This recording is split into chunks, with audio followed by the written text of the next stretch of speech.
Welcome to okay TV. ప్రస్తుతం BC సంఘ నాయకులందరూ కలిసి ఒక అఖిలపక్ష సమావేశం అయితే ఏర్పాటు చేశారు. దీనికి సంబంధించి ఎందుకు ఏర్పాటు చేయవలసి వచ్చిందని చెప్పేసి పూర్తి విషయాలు కనుక్కునే ప్రయత్నం. ప్రస్తుతం మనతో పాటు బీసీ సంఘ జాతీయ ఉపాధ్యక్షులు బొజ్జా సత్యం గారు ఉన్నారు. ఒకసారి మనం చెప్పండి, ఎందుకు ఈ అఖిలపక్ష సమావేశం గల ముఖ్య ఉద్దేశం ఏంటి అసలు?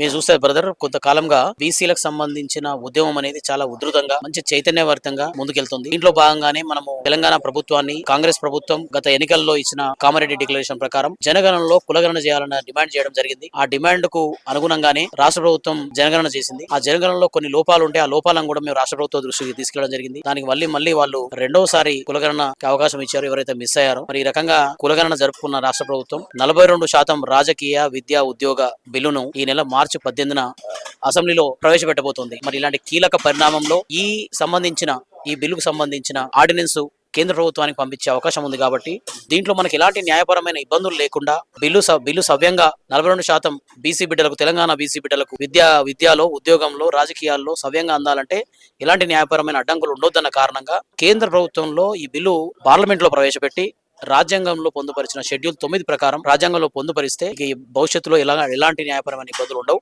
రాజ్యాంగం ప్రకారం మనకు అధికారికంగా రిజర్వేషన్ల ప్రక్రియ అనేది సజావుగా జరుగుతుంది. కాబట్టి ఇప్పటి వరకు బీసీ బిడ్డలు ఏదైతే ఉద్యమాన్ని ముందు తీసుకెళ్లిరో ఇదే రకంగా కేంద్ర ప్రభుత్వం మీద కూడా ఒత్తిడి తీసుకొచ్చి తెలంగాణ బీసీ బిల్లును పార్లమెంట్ లో పెట్టి పాస్ చేయించే విధంగా అఖిలపక్ష ఎంపీల మద్దతు కూడగొట్టాలన్న కార్యక్రమంతో దాంట్లో భాగంగానే ఈ రోజు ఈ డెమోక్రటిక్ జేఏసీ ఫ్రంట్ చేసి కార్యక్రమం నిర్వహించాం. దీనికి దాదాపుగా వివిధ సంఘాల నుంచి నాయకులందరూ కూడా, రాష్ట్ర స్థాయి నాయకులందరూ కూడా ఈ కార్యక్రమాన్ని విచ్చేశారు. కార్యక్రమం ద్వారా గ్రామ స్థాయి వరకు కూడా బీసీ ఉద్యమాన్ని తీసుకెళ్లాల్సిన అవసరం ఉంది. మనం త్వరలో జరగబోయే కేంద్ర ప్రభుత్వంలో జరగబోయే జనగణనలో కులగణన చేయాలన్న ప్రధాన డిమాండ్ కూడా ముందు తీసుకెళ్లాల్సిన అవసరం ఉంది. రాష్ట్ర ప్రభుత్వంలో ఒకసారి జనగణన జరిగిన తర్వాత, కులగణన జరిగిన తర్వాత జనగణనలో ఈ కులగణన ద్వారా మనకు సంక్షేమ పథకాలకు, మిగతా వాటికి చాలా విషయాల్లో మనకు రావాల్సిన ప్రాతినిధ్యం సవ్యంగా దక్కుతుంది. కాబట్టి మరి ఇదే ప్రాతినిధ్యం కేంద్ర ప్రభుత్వం కూడా అధికారికంగా జనాభా లెక్కలు తీస్తే, బీసీల లెక్కలు తీస్తే ఆ లెక్కల ప్రకారం మనకు రావాల్సిన అన్ని రకాలుగా విద్యా, ఉద్యోగ, సంక్షేమ పథకాల్లో, రాజకీయాల్లో అన్నిట్లలో కూడా మనకు రావాల్సిన ఫలాలు వస్తాయన్న ఉద్దేశంతో ఈ ఉద్యమాన్ని ముందు తీసుకోవాలన్న ఉద్దేశంతో ఆ ప్రణాళికలో భాగంగానే ఈ రోజు ఈ కార్యక్రమాన్ని ఏర్పాటు చేయడం జరిగింది.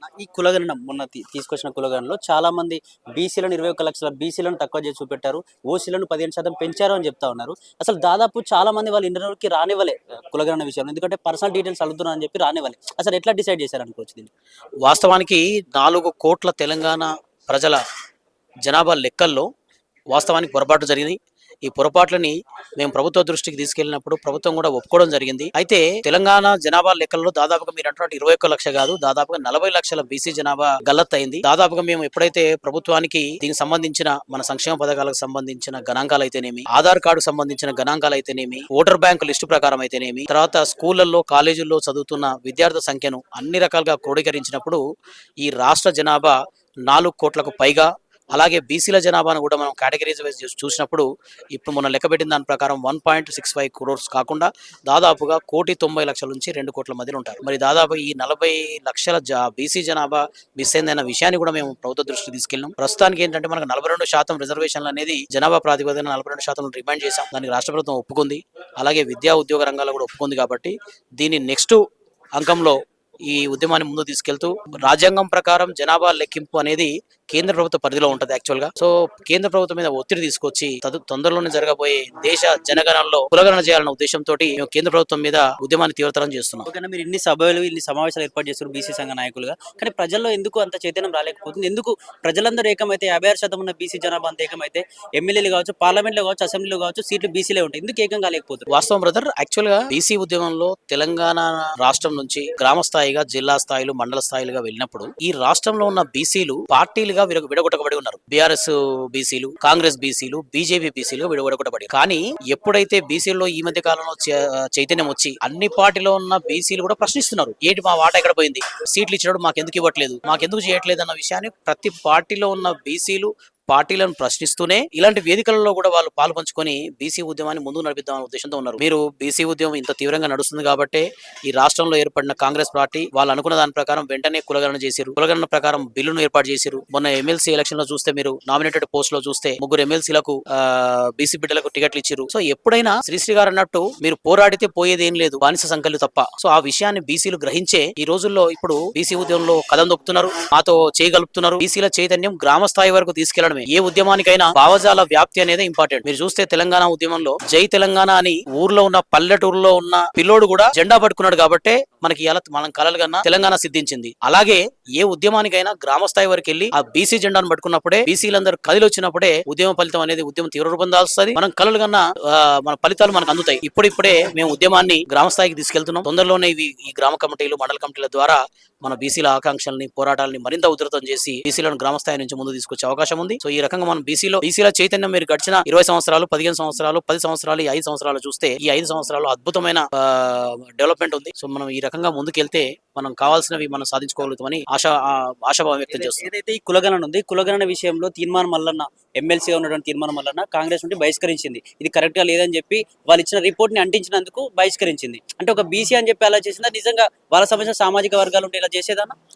వాస్తవానికి మీరు చూస్తే ఏ విషయంలో అయినా తప్పులు ఉన్నప్పుడు ఆ పార్టీ ఎమ్మెల్యేలు కానీ, ఎమ్మెల్సీలు కానీ, మినిస్టర్లు కానీ ఎవరైనా సరే ప్రజాస్వామ్యబద్ధంగా వ్యతిరేకించే హక్కు, మాట్లాడే హక్కు ఎవరికైనా ఉంటది. మీరు ఒక నివేదికను తప్పనంత మాత్రాన మీరు ఏ విధంగా పరిష్కరిస్తారు? తీర్మానం వల్ల అలా కాదు. మీ కాంగ్రెస్ పార్టీలో మన్మోహన్ సర్కార్, కేంద్ర ప్రభుత్వంలో మన్మోహన్ సర్కార్ ఉన్నప్పుడు ఒక ఆర్డినెన్స్ విషయంలో రాహుల్ గాంధీ గారు చించేసారు. వాళ్ళ ప్రభుత్వంలో వాళ్ళ ప్రధానమంత్రి. మరి కాంగ్రెస్ పార్టీలో రాహుల్ గాంధీకి ఒక న్యాయం, తీర్మానం వల్ల ఒక న్యాయమా? అంటే బీసీ బిడ్డ అయితే మీరు ఏమైనా చేస్తారా? మీరు రెడ్డిలు, ఆధిపత్య కులాలు రకరకాల ఆరోపణలతోటి, రకరకాల క్రమశిక్షణ లేకుండా ఎన్నో పనులు చేస్తున్నారు, ఎన్నో కామెంట్లు చేస్తున్నారు మీడియా ముందు. మరి చర్యలేవి? ఒక రెడ్డి ఇంకో రెడ్డిని తిడతాడు, ఆ రెడ్డి ఈ రెడ్డిని తిడతాడు, రకరకాలుగా తిట్టుకుంటున్నారు. షోకాజ్ నోటీసులు కాదు, కనీసం వాళ్ళను పిలిచి మందలించే ధైర్యం కూడా చేయరు. ఎందుకంటే వాళ్ళ సీటు కిందకి ఏ ఇబ్బందులు వస్తాయో అనేసి. ఇక్కడైతే బడుగు బలహీన వర్గాలు అయితే ఏమైనా చేయొచ్చు, గొంతెత్తుతున్నాడు కాబట్టి ఏమైనా చేయొచ్చు. ఆ ఉద్దేశంతోనే తీర్మానం వల్ల మీద ఇలాంటివి జరిగేది. ఇది ఎప్పుడు కూడా మేము ఏ బీసీ సమాజం ఎప్పుడు సహించదు. ఇది కరెక్ట్ కాదు. ఏ పార్టీలోనే అంతర్గత ప్రజాస్వామ్యం అనేది ఉంటది. దాని ప్రకారం ఎవరికైనా అది తప్పు జరిగింది కాబట్టి తీర్మానం వల్ల చెప్పిండి, అది నివేదికలో పొరపాటునని, పొరపాటు సరిదిద్దుకోవాలి కానీ పొరపాటు జరిగిందని చెప్పిన వాళ్ళ మీద చర్యలు తీసుకుంటారా? ఇది ఎక్కడ న్యాయం? సో ఇది పూర్తిగా ఖండించాల్సిన విషయం. ఓకేనా, చివరిగా బీసీ ప్రజలు ఏదైతే వాళ్ళందరూ చైతన్యపరచడం కోసం, అందరూ కలిసి రావడం కోసం మీరు ఏం చెప్పాలనుకుంటున్నారు?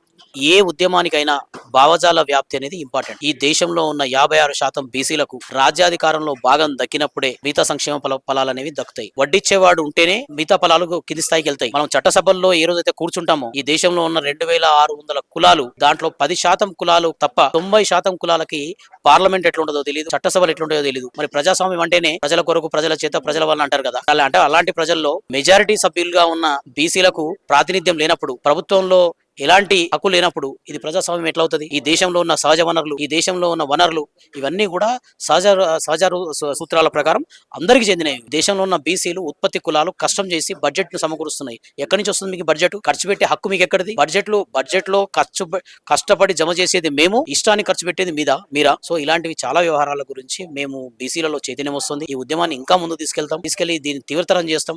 మేము ఆకాంక్షిస్తున్నట్టు బీసీల ఆకాంక్షల మేరకు ఈ రాజ్యాధికారంలో భాగం సాధించిన రోజే ఈ బీసీ ఉద్యమం కల సాకారం అవుతుంది.